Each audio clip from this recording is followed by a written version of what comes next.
So he called himself Günther otherwise. That's it. He's certainly the most profound and radical thinker to have reflected on the major catastrophes of the 20th century.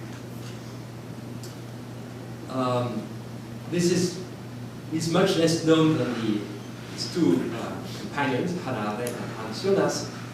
Less known, this is probably due to his intransigence in the fragmented character of his work. Rather than weighty systematic treatises, he preferred shorter pieces on current issues, sometimes written in the form of parable.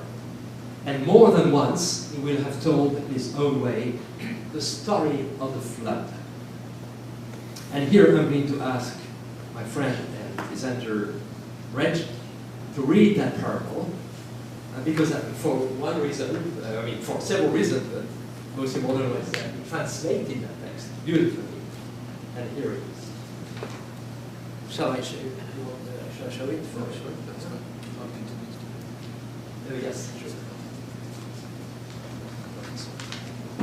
So this is in that book, the end of time, and the time of the end.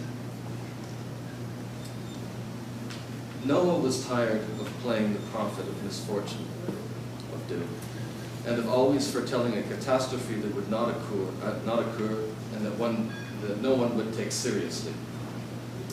One day, he clothed himself in sackcloth and put ashes on his head. This act was only permitted. One day, he clothed himself in sackcloth and put ashes on his head. This act was only permitted to someone lamenting the loss of his dear child or his wife. Clothed in the habit of truth, acting sorrowful, he went back to the city intent on using to his advantage the curiosity, malignity, and superstition of its people.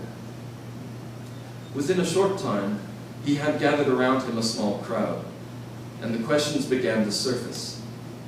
He was asked if someone was dead, and who the dead person was. Noah answered them that many were dead, and much to the amusement of those who were listening, that they themselves were dead. Asked when this catastrophe had taken place, he answered, tomorrow. Seizing this moment of attention and disarray, Noah stood up to his full height and began to speak.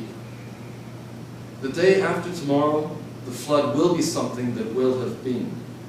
And when the flood will have been, all that is will never have existed. When the flood will have carried away all that is, all that will have been, it will be too late to remember, for there will be no one left. So there will no longer be any difference between the dead and those who weep for them. If I have come before you, it is to reverse time. It is to weep today for tomorrow's dead. The day after tomorrow, it will be too late. Upon this, he went back home, took off his clothes, removed the ashes covering his face, and went to his workshop. In the evening, a carpenter knocked on his door and said to him, "Let me help you build an ark, so that this may become false." Later, a roofer joined with them and said, "It is raining over the mountains. Let me help you, so that this may become false." Thank you very much. So I think we find in this magnificent parable the whole quandary of someone who predicts catastrophes, that is the prophet of doom. But also, as I'm going to try to show, the ingenious way of getting out of this predicament. So what comes next will be, let's say, the explicitation of what is in this parable. Let me first take up the issue of what has become a cliché, that we must answer for our actions to future generations. We are responsible for future generations. I think this is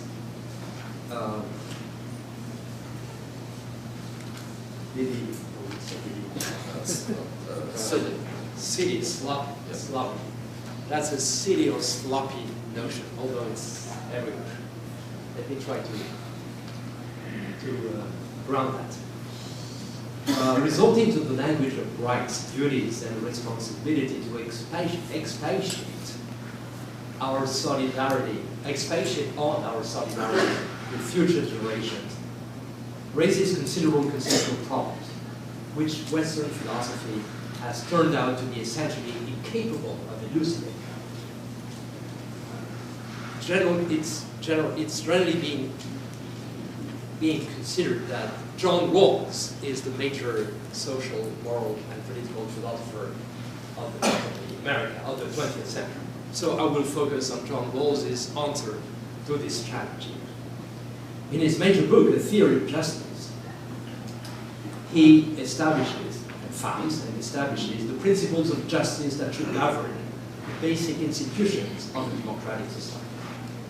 But at the end, he's obligated to conclude that these principles do not apply to justice between generations. And to this question, justice between generations or intergenerational distributed justice, he offers only a vague and unfounded answer. The source of the difficulty is the irreversibility of it. The theory of justice that rests on the notion of contract, as it is the case with John Rawls' theory, or Jean-Jacques Rousseau, or Kant, etc., embodies the ideal of reciprocity. But there can be no reciprocity between different generations. The last generation receives something from the preceding one or ones, but cannot give anything in return for it. It gets worse. From the perspective of a linear time, which is the time of the West, the perspective of progress inherited from the Enlightenment, it was presupposed that future generations would be happier and wiser than previous ones. Now, the theory of justice, it's in that respect that it is fundamentally Christian. Theory of justice in general embodies the fundamental moral intuition that leads us to give priority to the weakest. So the resulting aporia is that between generations, it is the first who are less well provided for, while nonetheless the only ones able to give to the others. Kant had already stumbled upon this problem in his idea for a universal history from a cosmopolitan perspective. And in that text, he finds it rätselhaft, let's say unthinkable, enigmatic, but it's much stronger than that. Unthinkable that the march of humanity could resemble the construction of a residence that only the last generation will have the leisure to live in. The paradox is the previous generations sacrificing themselves for the final ones. Very interesting case of sacrificial logic. But our situation today is very different, since our main problem is to avoid a major catastrophe. Is this to say that we have to replace the philosophy of progress with the philosophy of regression or decline? No, a complex approach is needed here.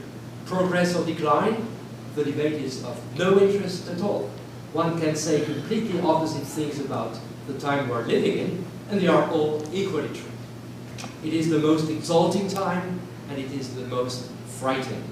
We have to conceive at once of the eventuality of catastrophe and the perhaps cosmic responsibility that befalls humanity to avoid it.